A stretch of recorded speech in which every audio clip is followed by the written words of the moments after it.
नमस्कार दोस्तों, नमः शिवाय। जीवन ज्योति चैनल में आप सभी का हार्दिक स्वागत करती हूँ। आज की वीडियो माताओं बहनों के लिए और सभी भाइयों के लिए बहुत ही खास होने वाली है। आज के दिन मैं बताऊंगी, जैसा कि कल मातृनवमी का श्राद्ध है, तो आप कौन कौन सी ऐसी गलतियां हैं जो कि आपको श्राद्ध के दिन नहीं करनी है, और कुछ गलतियां ऐसी भी हैं जो कि आपको पूरे पितृपक्ष में नहीं करनी है। क्योंकि इन बातों पर ध्यान देना इसलिए भी जरूरी है कि हम पूरी श्रद्धा से सारे कार्य अपने कर रहे हैं, पितरों के निमित्त जितने भी कर्म कांड है हम कर रहे हैं, लेकिन कहीं ना कहीं जाने अनजाने में हमसे ऐसी गलतियां ना हो जाए जिससे कि हमारे ऊपर पितृ दोष लगे या फिर हमारे पितृ अप्रसन्न हो। तो हमें ध्यान देना है इन बातों पर। ऐसी 11 बातें हैं, ऐसी 11 गलतियां हैं जिनको आप लोग जरूर ध्यान से समझ लीजिए, और श्राद्ध के दिन और पितृपक्ष में आपको ऐसी गलतियां नहीं करनी है। सारी बातों का ध्यान देना है जिससे कि आपके पितृ प्रसन्न होकर आपको आशीर्वाद देकर विदा हों और आपके घर में सुख समृद्धि खुशहाली सदा बनी रहे। तो ध्यान दीजिए इन 11 बातों पर, वीडियो पूरा देख लीजिएगा जिससे कि सारी बातें अच्छी तरह से समझ में आ जाएं। पहली बार है चैनल पे तो चैनल को सब्सक्राइब जरूर कर लीजिएगा। वीडियो पसंद आता है तो इसे एक लाइक जरूर कीजिएगा। कमेंट बॉक्स में नमः शिवाय अवश्य लिखिएगा। आइए एक एक करके सारी बातें समझ लेते हैं। सबसे पहली बात, श्राद्ध का जिस दिन आप भोजन बनाते हैं, चाहे वो मातृनवमी का श्राद्ध हो, चाहे आप पितृपक्ष में जिस दिन आपके पूर्वज का श्राद्ध हो रहा हो उस दिन की बात मैं करूं, श्राद्ध का जो भोजन है वो लोहे के बर्तन में आप लोग मत बनाइएगा। वैसे नियम है कि पूरे पितृपक्ष में लोहे के बर्तन में भोजन नहीं बनाना चाहिए, लेकिन मान लीजिए ऐसा नहीं हो पाएगा, नहीं चल पाएगा, तो श्राद्ध का जो भोजन है वो आप लोग लोहे के बर्तन में मत बनाइएगा। इस बात का ध्यान रखिएगा।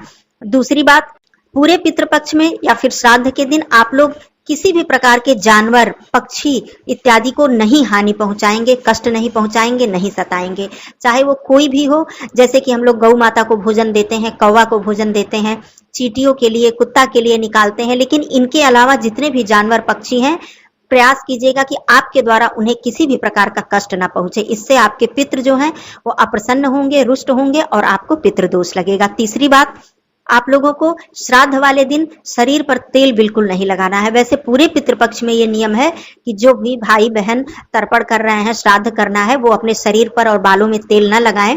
लेकिन मान लीजिए कि पूरे पितृपक्ष में आपका नहीं चल पाता है तो कोई बात नहीं, लेकिन जिस दिन आप लोग श्राद्ध कर रहे हैं उस दिन आप लोग अपने शरीर पर तेल बिल्कुल न लगाएं। चौथी बात, आपको नए वस्त्र धारण नहीं करना है। पूरे पितृपक्ष में या फिर श्राद्ध के दिन आपको नए वस्त्र बिल्कुल भी नहीं धारण करना है। ऐसा माना जाता है कि पितृपक्ष में हम लोग जो भी कर्मकांड अपने पितरों के निमित्त करते हैं उन सभी लोगों को नए वस्त्र धारण नहीं करने चाहिए। पांचवी बात, आपको ध्यान देना है, श्राद्ध के दिन आपके द्वार से कोई भी खाली हाथ वापस न जाने पाए, चाहे वो भिखारी हो, चाहे वो कोई निर्धन हो, किसी भी प्रकार की सहायता आपसे वो मांग रहे हो, चाहे भूखे हो भोजन मांग रहे हो, चाहे कोई आर्थिक मदद, मान लीजिए आपके पास कम है, आप उनकी थोड़ी ही मदद कीजिए, जितना भी आपके पास है आप मदद कीजिए, लेकिन आप खाली हाथ कभी भी उन्हें वापस नहीं लौटाएंगे। कहा जाता है कि हमारे पितृ पूरे पितृपक्ष में धरती पर रहते हैं और किसी न किसी रूप में वो हमारे सामने आते हैं, हमारे पास आते हैं, हमारे सारे कर्मों को वो देखते हैं, हमारे संस्कारों को वो देखते हैं कि हम क्या कर रहे हैं, अच्छा कर रहे हैं या बुरा कर रहे हैं। तो ऐसी गलती आप लोग बिल्कुल मत कीजिएगा। छठवीं बात, जब तक आपका श्राद्ध पूर्ण न हो जाए, मातृनवमी का श्राद्ध हो चाहे आपके पूर्वज का श्राद्ध हो, उस दिन जो भी भाई बहन मतलब जो तर्पण कर रहे हैं, जो पिंडदान करेंगे और जो अपनी सास का श्राद्ध करेंगी, उन्हें भोजन ग्रहण नहीं करना है। पानी वगैरह पी सकती हैं, चाय पी सकती हैं, लेकिन जब तक आप श्राद्ध का पूरा कार्य संपन्न न कर दें, ब्राह्मण को भोजन न करा दें, उनकी विदाई दान दक्षिणा देकर न कर दें, तब तक आप लोग भोजन ग्रहण न करें। बच्चों की जहां तक बात है, बच्चों को आप लोग कुछ बना के अलग से दे सकती हैं, लेकिन जो श्राद्ध का भोजन रहेगा वो ब्राह्मण को देने के बाद ही आप किसी भी परिवार को दीजिएगा, और स्वयं तो आप लोग सारे कार्य संपन्न करने के बाद ही भोजन ग्रहण कीजिएगा। सातवीं बात, आपको पूरे पितृपक्ष में नए वस्त्र और आभूषण, जेवर इत्यादि आपको नहीं खरीदने हैं, अपने लिए नहीं खरीदने हैं। खरीद सकते हैं आप, किसके लिए खरीद सकते हैं? दान करने के लिए, अपने पितरों के निमित्त आप दान करने के लिए वस्त्र खरीद सकते हैं, जेवर खरीद सकते हैं, कोई भी वस्तु खरीद सकते हैं, लेकिन अपने लिए आप आभूषण, जेवर, नए वस्त्र इत्यादि आप बिल्कुल मत खरीदिएगा। पूरे पितृपक्ष में आपको खरीदना भी नहीं है और धारण भी नहीं करना है। 8वीं बात, भोजन में आप लोग मसूर की दाल का प्रयोग नहीं करेंगे, चाहे वो श्राद्ध का भोजन हो, चाहे वो पूरे पितृपक्ष का भोजन हो। जो भी भाई बहन तर्पण कर रहे हैं, पिंडदान करेंगे, श्राद्ध करेंगे, उनको मसूर की दाल पूरे पितृपक्ष में नहीं खानी चाहिए। और श्राद्ध के दिन भी जब आप भोजन बनाएंगे तो उसमें मसूर की दाल का प्रयोग बिल्कुल भी नहीं होना चाहिए। 9वीं बात, गौ माता के लिए, कुत्ता के लिए, कौवा और चींटी इत्यादि के लिए जो आप भोजन निकालते हैं, उन्हें ऐसे ही आप जमीन पर न रखें, उन्हें किसी पत्ते में या पत्तल पर आप उनको भोजन दें। ये नियम होता है। और जो देवताओं के निमित्त आप निकालते हैं वो आहुति दें। श्राद्ध के दिन आप गाय के कंडे पर अग्नि जलाकर वहां देवताओं के निमित्त आप भोजन की आहुति दे सकते हैं। और बाकी जिनके लिए भोजन आप निकालते हैं, पत्ते पर निकालें, पत्तल पर निकालें, ऐसे ही जमीन इत्यादि पर आप भोजन न रखें।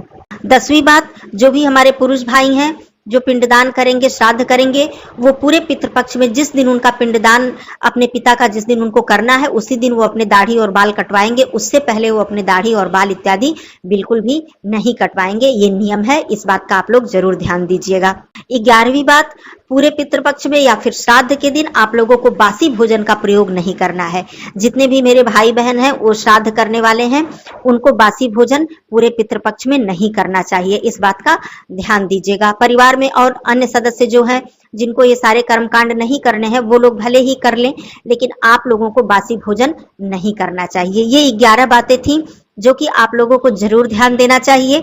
और पूरे पितृपक्ष में श्राद्ध के दिन भी आप लोगों को अपने पितरों का स्मरण करना चाहिए, प्रतिदिन उनको प्रणाम करना चाहिए, उनसे आशीर्वाद लेना चाहिए और अपनी गलतियों के लिए उनसे क्षमा मांगनी चाहिए और बोलना चाहिए कि हमारे ऊपर आपका आशीर्वाद सदा बना रहे। जो भी हमारे पास ज्ञान है, बुद्धि है, जितनी क्षमता है, हम आपके लिए वो चीजें समर्पित कर रहे हैं, आप इसे स्वीकार कीजिए। और पूरे पितृपक्ष में या फिर वैसे भी अपने पितरों का स्मरण करके उन्हें प्रणाम अवश्य करना चाहिए। क्योंकि दोस्तों, मैं बार बार हर वीडियो में बताती हूँ, यदि आपकी कुंडली में, आपके जीवन में पितृ दोष है तो आप ये मान कर चलिए कि आपके लाखों का उपाय आप कर लीजिए, आपके घर में, आपके जीवन में सुख शांति आने वाली नहीं है। और जितने भी आप पूजा पाठ कर लीजिए, जितना भी आप उपाय कर लीजिए, देवताओं को जितना भी प्रसन्न करने का उपाय कर लीजिए, देवता भी आपसे प्रसन्न नहीं हो सकते हैं। आपको आपकी पूजा पाठ का भी फल प्राप्त नहीं होता है यदि आपसे पितृ रुष्ट हैं, यदि आपके पितृ असंतुष्ट हैं, यदि आपके पितृ आपसे नाराज हैं, तो समझ लीजिए कि आपके ऊपर पितृ दोष है। और ये बिना आपके पितरों की प्रसन्नता के कभी भी पितृ दोष खत्म नहीं हो सकता है। तो आप लोग ध्यान जरूर दीजिएगा इस बात का।